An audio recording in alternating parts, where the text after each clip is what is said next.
We'll guide you through how to edit in VS Code. If you find this helpful, consider subscribing and liking the video. First, open Visual Studio Code on your desktop. Once you're inside, you'll notice the Explorer panel on the left, which lists all your project files. Click on a file you want to edit to open it in the editor window. You can start typing directly in the editor to make changes. VS Code has IntelliSense, meaning it will suggest completions for your code as you type, which can save a lot of time and help you avoid errors. To make your editing more efficient, you can also use keyboard shortcuts. For instance, use Command+C and Command+V on Mac, or Control+C and Control+V on Windows to copy and paste text. If you need to search for a specific piece of code or text, press Command+F on Mac or Control+F on Windows to open the Find feature. You can also use the integrated terminal to run commands without leaving the editor.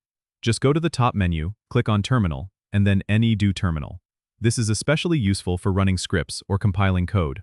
To customize your editor for better productivity, go to the VIEW menu and choose App Appearance to toggle the sidebar, activity bar, and other panels. You might also want to explore extensions by clicking on the Extensions icon on the left, which lets you add new functionalities like language support, themes, and more.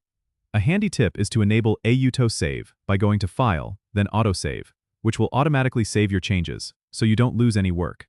Once you're done editing, remember to save your work by pressing Command+S on Mac or Control+S on Windows.